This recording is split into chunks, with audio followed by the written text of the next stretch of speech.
अपनी फॉर्मूले की। आज हमारा जो है वो स्टैटिकल फॉर्मूले कुछ पार्ट हम करेंगे।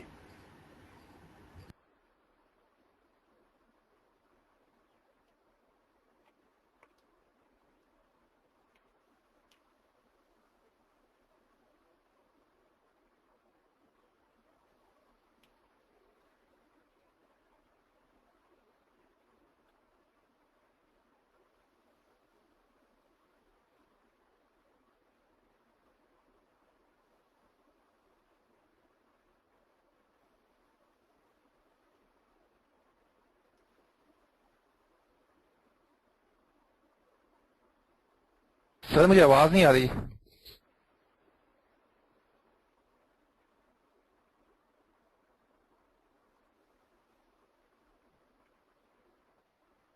मुझे भी नहीं आ रही आवाज।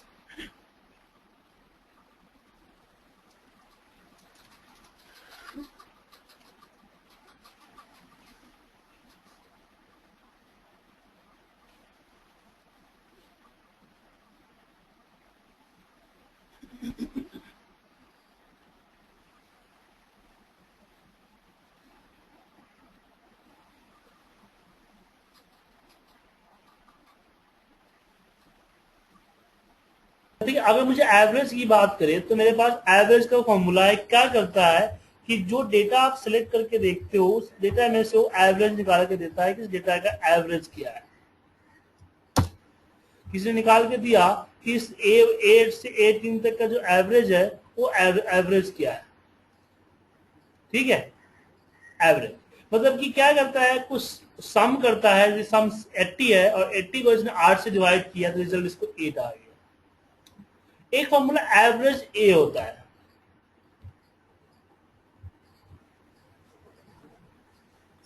अब एवरेज ए का फॉर्मूला क्या करता है देखिए, वो भी सेम एवरेज ही निकालता है। ऐसा नहीं कि कोई कुछ और करता है, भी एवरेज ही निकालता है।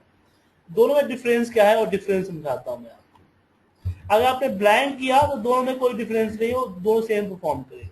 लेकिन अगर आपने यहाँ पे ट्रू कर दिया,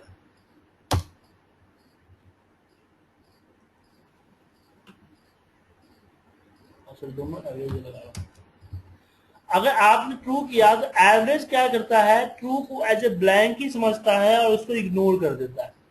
अपने अंदर में ट्रू पार्ट को रखता ही नहीं है, इसको ब्लैंक इग्नोर करता है। लेकिन एवरेज जे ट्रू को 1 समझता है।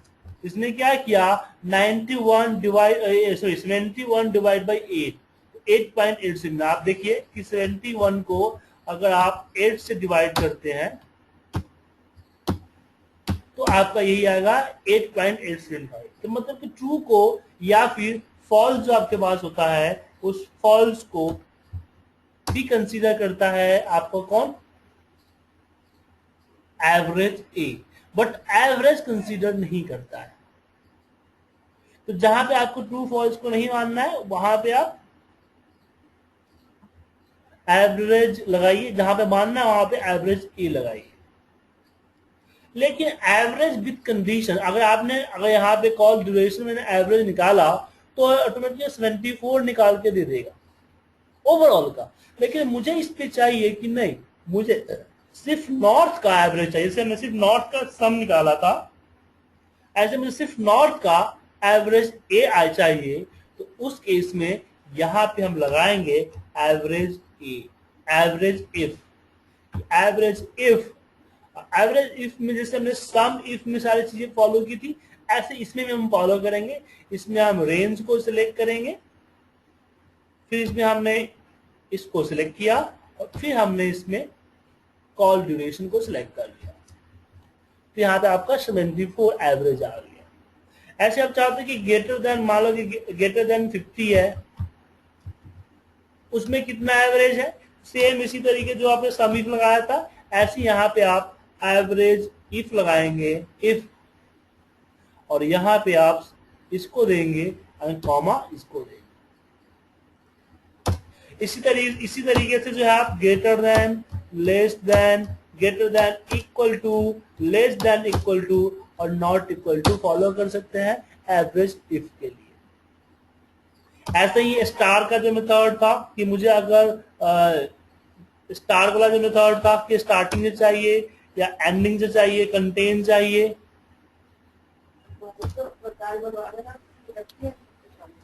इसका यूज कर सकते हैं, क्योंकि हम लास्ट क्लास में सम इफ के लिए बताया था, वो सारा प्रोसीजर हम यहाँ पे फॉलो कर सकते हैं। ठीक है सर?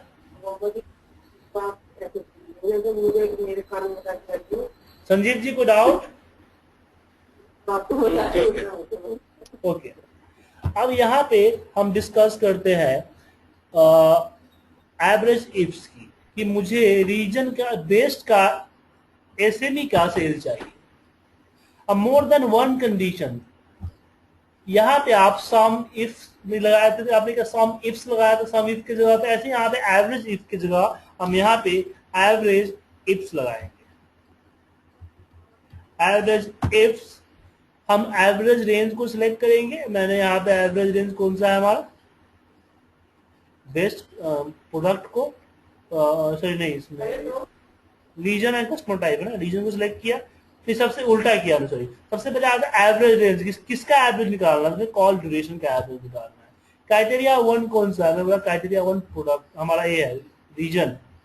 क्राइटेरिया 2 क्या है हमारा, हमें क्राइटेरिया 2 हमारा एसएमई।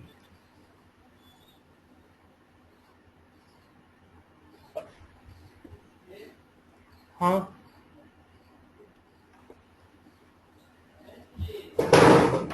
एक से और कीजिए sir.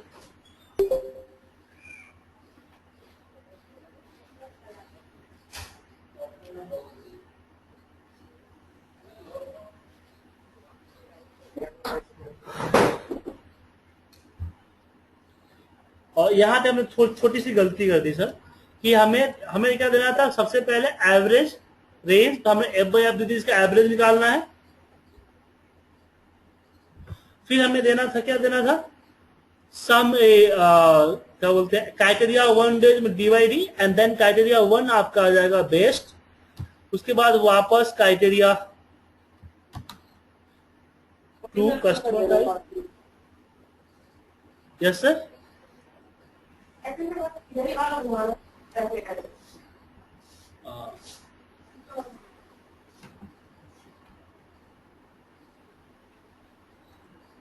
E by and criteria 2 हमारा एसएमई हो जाएगा। फिर इसको एंटर मारते हैं, यहाँ पे एवरेज आ गया। ऐसे तीसरी क्राइटेरिया, चौथी क्राइटेरिया, पांचवी क्राइटेरिया, इस तरह से आप फॉलो कर सकते हो। तो एवरेज इफ्स में आप लोगों को डाउट है?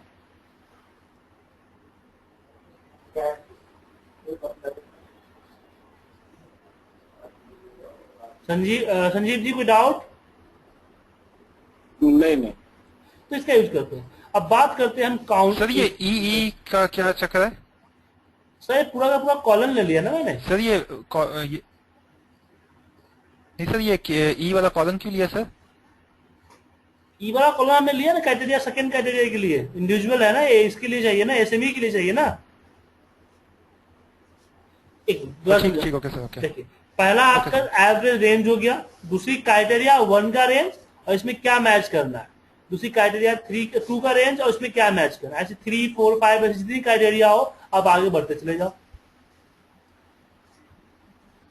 इस समिफ्स के जैसा ही है, राइट? समिफ और समिफ्स का फॉर्मूला, हाँ उसी के जैसा है, सेम तरीके से काम करता है, राइट? हाँ। अब बात करते हैं काउंट की। तो काउंट के हमारे पास कई फॉर्मूले हैं। सबसे पहला फॉर्मूला है काउंट।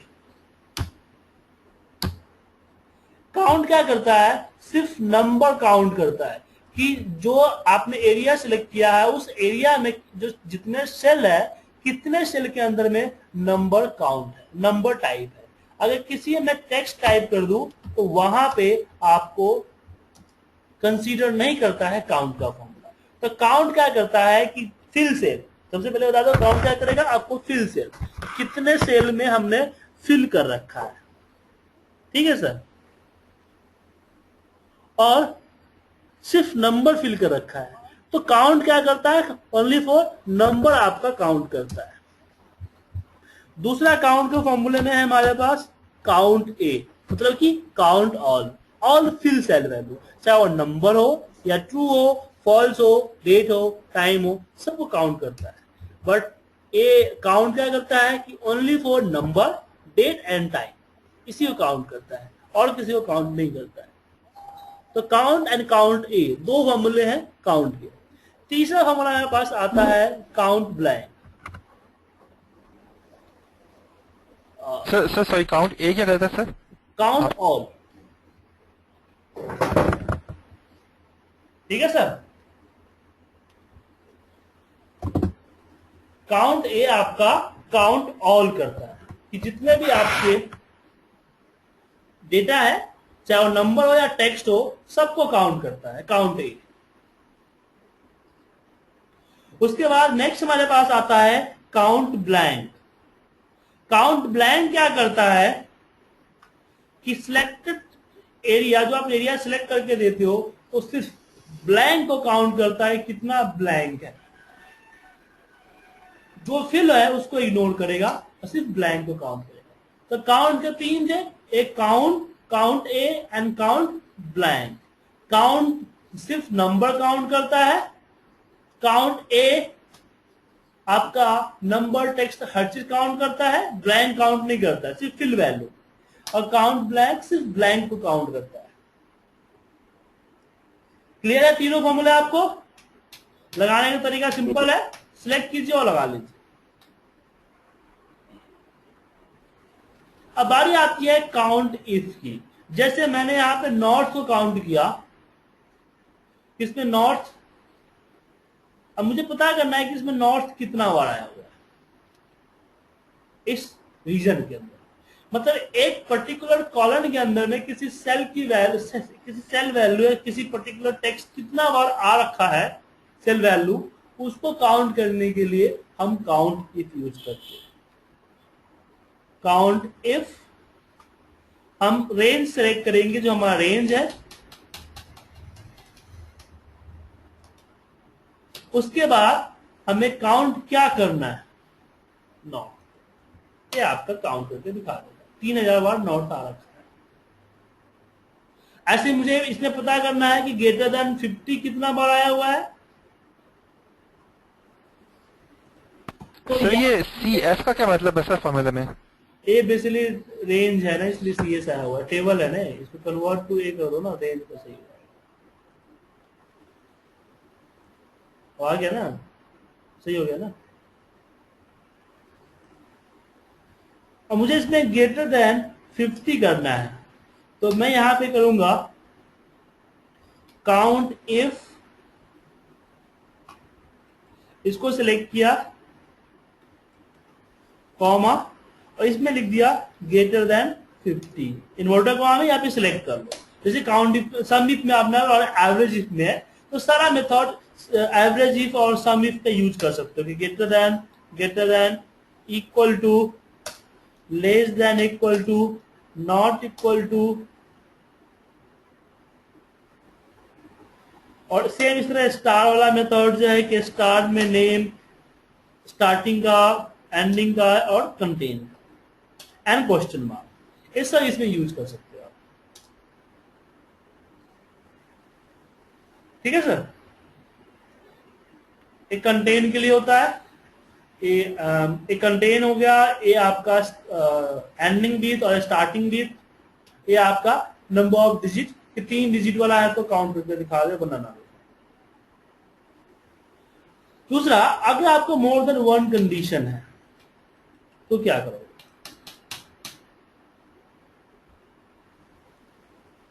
कि मुझे इस चाहिए, ऐसे नहीं, तो यहां पे हम काउंट इफ्स यूज करेंगे। काउंट इफ्स, काउंट इफ्स हम सिलेक्ट करेंगे क्राइटेरिया को। पहली क्राइटेरिया एंड क्राइटेरिया रेंज, दूसरी क्राइटेरिया रेंज एंड दूसरी क्राइटेरिया आपका आ जाएगा। तो sum if, sir count if and count ifs इसके यूज करते हैं। अब चलिए काउंट इफ्स के कुछ और चीजों को देखते हैं।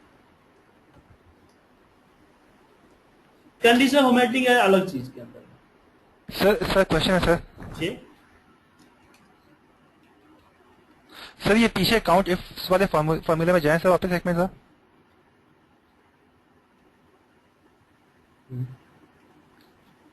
सर ये इसमें आपने क्या किया सर, लाइक इसको हमने क्या फाइंड फाइंड किया इस फॉर्मूले में? हमने देखा कि भाई ईस्ट के अंदर एसएमई कितना बार है,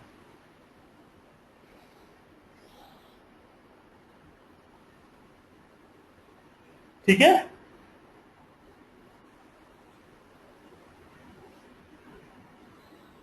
हमने बोला कि डी बाई डी में जाओ और ईस्ट को देखो, रीजन में जाओ, ईस्ट को देखो कितना बार है, देन जितना बार ईस्ट है उसके अंदर उसके उतने ही उसके सामने ई बाई ई कॉलम में कितने बार एसएमई, ठीक है। ओके तो फिल्टर लगाएगा कि इसमें सबसे पहले आपके इसमें यहाँ में फिल्टर लगा के इसमें आपको ईस्ट को फिल्टर करेगा रीजन में, और उस पर फिर आपको एसएमई को फिल्टर करेगा, फिर उसका काउंट निकालेगा। आया समझ में सर? अब्दुल जी ठीक है। अब यहां पे मुझे यहां पे पता करना है कि इसमें हमारा 15 है कि नहीं है। एक टेबल है आपके पास, इस टेबल में आपको पता करना है कि इसमें 15 है कि नहीं है। तो क्या करोगे, वी लुकअप लगाओगे, बट वी लुकअप एक सिंगल कॉलम में चलता है, मैच एक सिंगल कॉलम पे चलता है, लेकिन यहां पे कई सारे कॉलम है। तो यहां पे क्या करेंगे राहुल जी, बताइए क्या करेंगे सर? सर खाली काउंट इफ लगा के सर 15 को सर्च कर देंगे। हाँ, काउंट इफ में एक एरिया दे सकते हो, वी लुकअप में और मैच में, इस सब में आप एक एरिया नहीं दे सकते, एक कॉलम के हिसाब से फाइंड करता है, लेकिन आपका काउंट इफ जो है एक एरिया चलता है। तो यहां पे काउंट इफ हमने बोला कि इस पर्टिकुलर एरिया को सिलेक्ट करो और यहां पे 50, तो एक नंबर देगा कि कितना बार आया हुआ। अगर 15 नहीं होगा, जैसे हम यहां पे लिख दिया 91, तो 91 नहीं था, इसलिए क्या हुआ, 0 आया। 0 आया इसका मतलब है कि हमारा वैल्यू इसमें नहीं है। तो कभी कभी हाईलाइट करने के लिए हम कंडीशनल फॉर्मेटिंग में भी इसका यूज कर सकते हैं। कंडीशनल फॉर्मेटिंग में सिंपल है कि सिलेक्ट करो इक्वल टू और इसको सिलेक्ट करो, बस। अब जैसे यहां पे करता हूं मैं 10, जहां जहां 10 है वहां हाईलाइट हो गया, 15, 60, 65, इस तरीके से यूज करो, ठीक है। पर आप ये भी सभी कह रहे थे वीलुकअप जो है नहीं देखता, वीलुकअप भी तो ऐसे ही देखता है, पहले कॉलम में देखता है, फिर पहले रो में, वीलुकअप एक कॉलम को देखता है ना सर, अब फिर रो की तरफ चलता है। नहीं तो आपको एच लुकअप चलता है, एक रो को डेटा वीलुकअप जब लगाए, मान लीजिए हमें 21 को वीलुकअप लगाना है, तो वीलुकअप अगर हम लगाते हैं इसमें, तो वीलुकअप जो ढूंढेगा किसमें ढूंढेगा, इसमें सिर्फ एक कॉलम में ही ढूंढेगा ना। ऐसा थोड़ी है कि आपका वो इसमें नहीं मिलेगा फिर इसमें ढूंढेगा, इसमें तो इसमें ढूंढेगा, तो पहली कॉलम में ही ढूंढता है ना, क्या sir?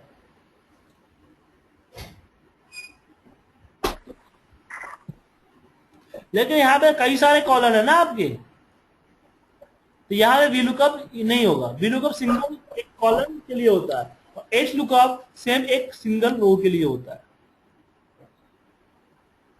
We vertical H horizontal. हाँ, अब जैसे कि एक और एग्जांपल है कि हमारे पास 2 सीट है,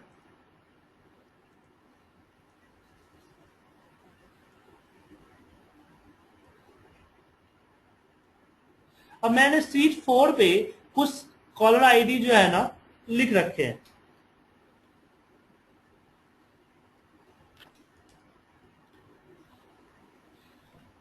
ये नेगेटिव कॉलर आईडी है, कुछ ऐसा है। तो अगर मैं बात करूं इस पे, दूसरे शीट की मैं डेटा एंट्री कर रहा हूं, अगर मैंने कोई ऐसा कॉलर आईडी लिखा जो कि इस पर्टिकुलर सेल के अंदर में, इस कॉलम के अंदर में है, तो यहां पे हाईलाइट कर दो। तो इसके लिए हम VLOOKUP लगा सकते हैं, इसके लिए हम VLOOKUP लगा सकते हैं। बट प्रॉब्लम ये है कि अगर हम VLOOKUP लगाएंगे तो प्रॉब्लम ये होगा कि जो रिजल्ट होगा तो आ जाएगा, और जो रिजल्ट नहीं होगा वहां पे NA आएगा। और सिंपल सी बात है कि अगर किसी भी कमांड में एरर आ गया तो आगे फॉलो नहीं करेगा, फिर इसके लिए इस तरह वो तो कमांड देने पड़ेंगे। लेकिन हमें जस्ट VLOOKUP नहीं करना है, क्या काउंट जस्ट चेक ही तो करना है कि 14 है या नहीं है। तो अगर 14 है या नहीं है, जस्ट आपको चेक करना है, तो काउंट इफ तो काफी है, काउंट इफ लगा दीजिए। इसमें आपको क्या है कि इफ एरर वगैरह लगाने की जरूरत नहीं पड़ेगी।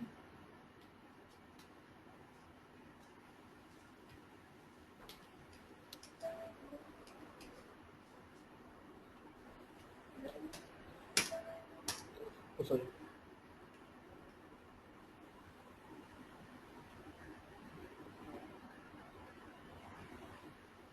A21, सॉरी गलत कर दिया। काउंट इफ रेंज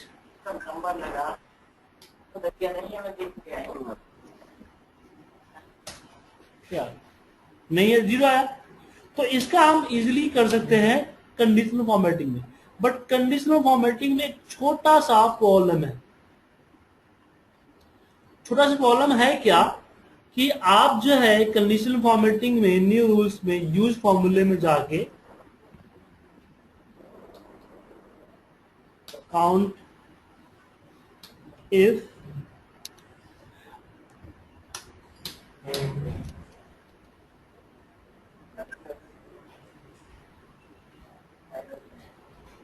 रेफरेंस दे तो सकते हो,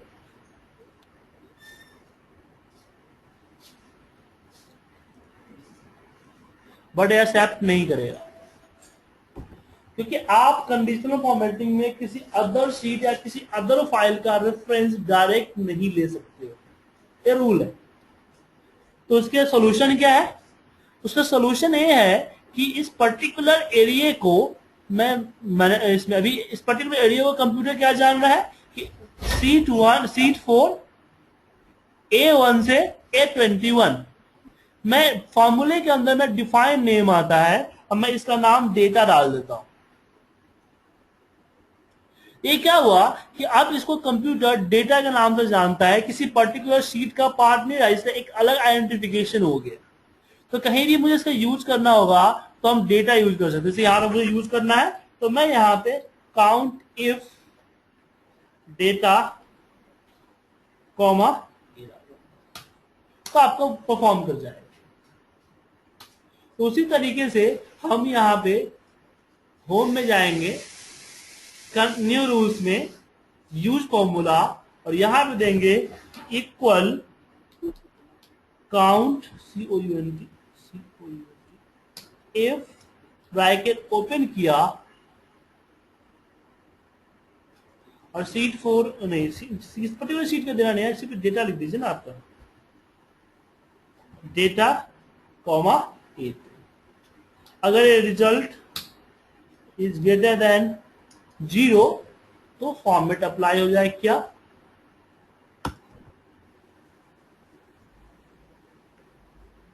ये फॉर्मेट अप्लाई हो जाए, इसका कलर बैकग्राउंड कलर रेड हो जाए। मैं यहां पे मान लीजिए कोई पर्टिकुलर नंबर दिया, कलर रेड हो। तो काउंट पे समझ गया अच्छी तरह से सर?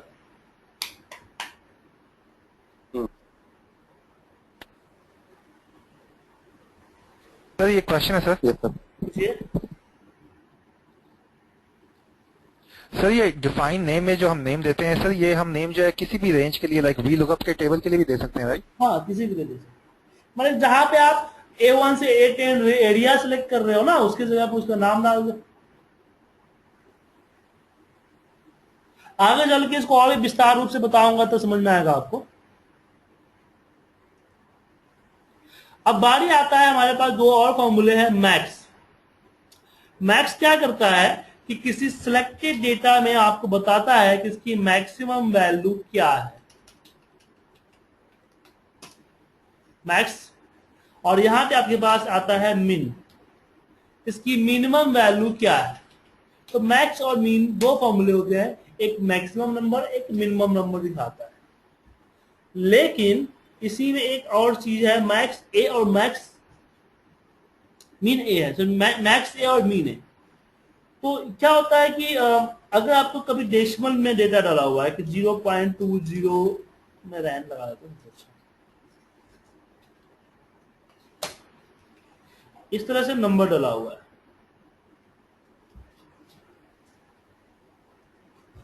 अगर आप मैक्स करते हो सिर्फ ओनली फॉर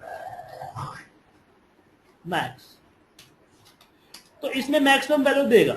अगर बीच में मैंने कहीं पे ट्रू कर दिया तो इग्नोर करेगा, इसको कोई फर्क नहीं पड़ेगा। लेकिन अगर मैं यहां पे मैक्स ए दूंगा तो मैक्स ए आपका रिजल्ट 1 देगा, बिकॉज कि ट्रू इक्वल टू 1 होता है। तो सबसे मैक्सिमम वैल्यू आपका 1 हुआ। तो मतलब कि मैक्स ए जस्ट लाइक एवरेज ए की तरह ट्रू एंड फॉल्स को कंसीडर करता है। सेम इसी तरह से मिनिमम है। मिनिमम क्या करता है कि इसमें से आपको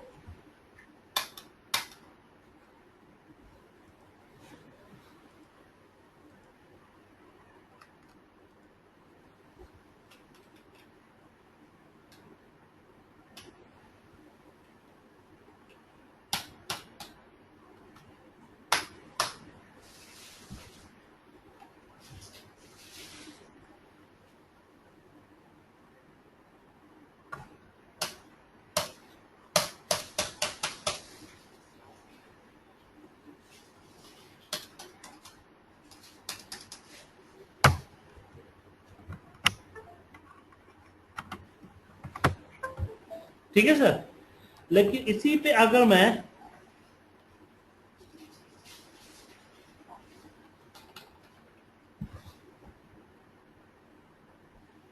सर फॉल्स की वैल्यू 0 है, राइट? हाँ, फॉल्स की वैल्यू 0 होती है तो फॉल्स को कंसीडर करता है।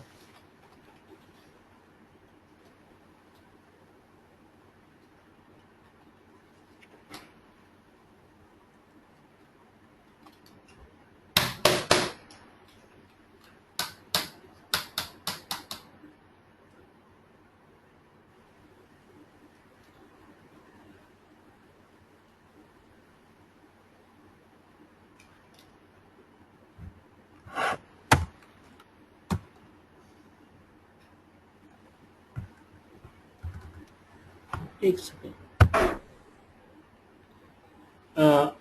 मिन ए और यहां पे आपको इस मिनिमम का, अब यहां पे मैं कहीं फॉल्स डाल दूं तो आपका रिजल्ट 0 है। ठीक है। उसके बाद अब बारी करते हैं कि अगर मुझे इसमें से मैक्सिमम अगर हमने निकाला तो क्या लिखा है कि 94 दे दिया। लेकिन मुझे यहाँ पे करना है कि पहला मैक्सिमम, दूसरा मैक्सिमम और तीसरा मैक्सिमम, चौथा मैक्सिमम। मैं क्या आपको एक top 5, top bottom 5, large 5, small 5 ऐसे निकालना आपको। तो मैं यहाँ पे लगाऊंगा फॉर्मूला लार्ज का, कि लार्ज इस पर्टिकुलर डेटाबेस में से मुझे पहला नंबर निकाल के दे दो। तो पहला इसने 94 निकाल के दे दिया। देन यहाँ लिखा मैंने मिनिमम, सॉरी अगर मैं इसको नीचे तक ड्रैग करूं तो ये पर्टिकुलर आपको यहाँ पे 94 आपका पहला है, 90 दूसरा है, 87 तीसरा है, 87 एक और भी है और 86 है। ये आपका टॉप 5, टॉप 10 इस तरह से आप निकाल सकते हो। इस तरह से स्मॉल आपके पास है। स्मॉल क्या करता है कि लोअर मिनिमम की तरह ये काम करता है, तो लोअर निकाल के देता है कि इसमें से मुझे पहला स्मॉल निकाल के दो। अगर मैं नीचे देख करूं तो दूसरा स्मॉल, तीसरा स्मॉल, ऐसे आप यहां से पर्टिकुलर मैंने मैक्सिमम का एक नंबर कि पहला मैक्स, दूसरा मैक्स, तीसरा मैक्स, इस तरीके से आप निकाल सकते हो। तो मैक्सिमम का यहाँ पे यूज हो सकता है। ठीक है सर। सर एक क्वेश्चन है सर। पूछिए सर। मैक्स आपने जो यूज सर, ये जो डेसिमल नंबर से यूज किया है क्या? राहुल जी क्या बोल रहे हैं, सुन नहीं पा रहे हैं। सर आप मैक्सिमम और मिनिमम जो यूज किए हैं वो डेसिमल नंबर के लेवल यूज किए हैं, उसके लिए हम ये नॉर्मल होल नंबर के लिए नहीं यूज कर सकते?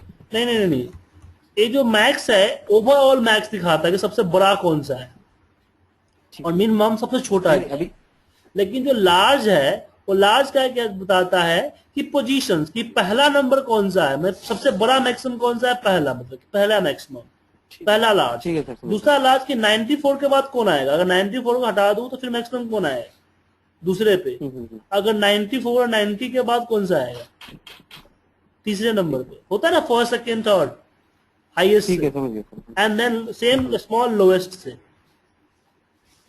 अब जो जी आप क्या पूछ रहे थे? सर मेरा क्वेश्चन ये है सर कि ये जब आपने लार्ज का फार्मूला लिखा तो सर उसकी जो पहली ऑप्शन आई रेंज की जगह वो अरे की ऑप्शन आई, तो सर ये क्वेश्चन है कि ये अरे की ऑप्शन क्यों आई, इसने यहाँ पे रेंज क्यों नहीं लिखा इसमें? तो रेंज तो देना ही पड़ेगा ना सर आपको, आप लार्ज किस में से निकालेगा फिर? नहीं लेकिन सर जब नहीं सर, लेकिन वो मैं समझ गया सर, लेकिन मैं ये पूछ रहा हूँ कि नॉर्मली तो वहाँ पे रेंज लिखा हुआ आता है ना, लेकिन यहाँ पे अरे लिखा हुआ आता है। सर बेसिकली क्या है ना कि ये फॉर्मूला बैकएंड में एरे की तरह परफॉर्म करता है, इसलिए एरे लिखा होता है। एरे का मतलब ही रेंज ही होता है, सीक्वेंस मतलब। बहुत सारी जगह पे आपको रेंज की जगह एरे दिखेगा, रेडियस है, रेंज दिख रहा है आपको, एंगल दिख रहा है, तो ये नीचे एक्सप्रेशन देता है, उसका मतलब अलग नहीं। मतलब कि एरे का मतलब ये हुआ कि आप इसको कर्ली ब्रैकेट के अंदर भी दे सकते हो, लार्ज के अंदर, तो आप इसके अंदर भी नंबर इस तरीके से रख सकते हो, एरे का मतलब ये हुआ। ठीक है, अब यहाँ पे मैं पहला नंबर करूं तो पहला नंबर 56 आएगा, ओ सॉरी कर्ली ब्रैकेट में रखना है, तो मुझे स्टार्ट नहीं किया,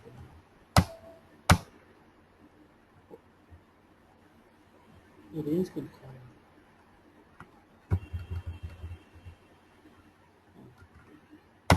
ठीक है, जहां पे एरे वर्ड आपको दिख रहा है इसका मतलब है कि आप उसको इसके अंदर जो रेंज, एक तो आप पर्टिकुलर रेंज सेलेक्ट कर सकते हो, दूसरा कि इसमें आप जो है मैनुअली डेटा एंटर भी कर सकते हो। ठीक है अब्दुल जी?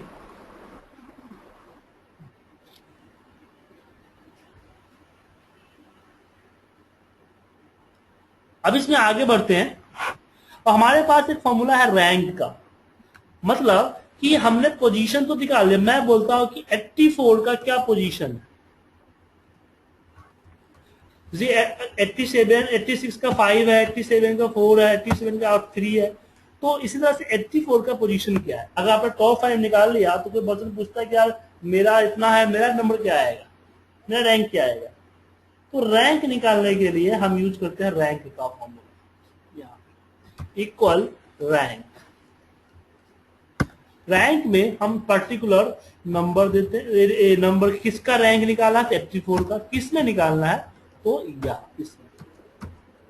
फिर इसमें आता है कि असेंडिंग एंड डिसेंडिंग, माने हाईएस्ट में रैंक निकालना है, लोएस्ट से रैंक निकालना है, मतलब कि स्मॉल से नीचे से ऊपर जाना है, ऊपर से नीचे आना है।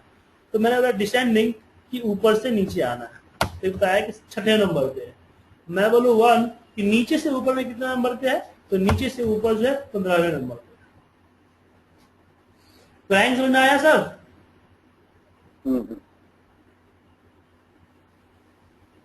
तो आज का आपका डेटाबेस दो नंबर ये था, सॉरी स्टैटिकल फॉर्मूला आज आपका खत्म हुआ।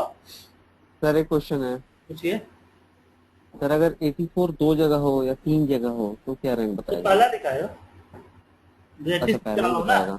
86। नहीं, अगर 84 सर सपोज 3 जगह है, तो अगर मैं असेंडिंग डिसेंडिंग करूंगा तो पहला वाला बताएगा, बट अगर मैं जैसे जो उसको पहला मिलेगा वो दिखाएगा रैंक ना। ओके ओके ओके, ठीक है। देखिए 5 दिखाया ना, अब मैं 87 करता हूँ यहाँ पे, देखिए 87 में 3 दिखाया, 4 नहीं दिखाया।